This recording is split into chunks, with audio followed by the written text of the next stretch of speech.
Strætóskýli með skjá segir þér hvað er langt í strætó. Þetta er bara eins og í København, heyrði ég daginn. Og það er satt. Og algjör snilld fyrir óþolinmóð eins og mig. En það er ekki alla biðstöðvar með skjá, Vilhelm. Ekkert mál. Þá notum við rauntímakortið í Klapp-appinu.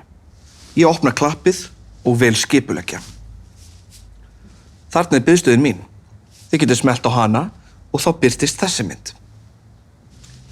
Þið getið séð hér að leið 14 kemur eftir 6 mínútur. Ég slaka á heima með kaffibolla, smella á biðstöðina og sé á kortinu hvar vagninn er staddur. Ef ég veit að vinur minn Fjölnir er borð er þetta góð leið til að fylgjast með honum líka.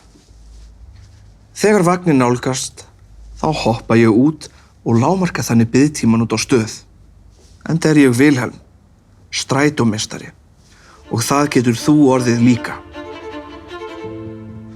Núna ætla ég að sýna þér eitt sem aðeins strætómeistarar vita. Förum tilbaka og smellum á hvar er strætó. Hér getur þú valið hvaða strætóleiði þú vilt fylgjast með og þú sér vagnina birtast sjálfkrafa. Síðan getur þú leikið með því að zooma inn og séð nákvæma staðsetningu. Þessir grænu og appelsínugulu punktar eru lausar rafskútur á vegum Hopp og Sóló. Getur einfaldlega smellt á punktinn og tekið hjólið frá. Ég þarf að hoppa út á stöð. Sjáumst í næsta kafla.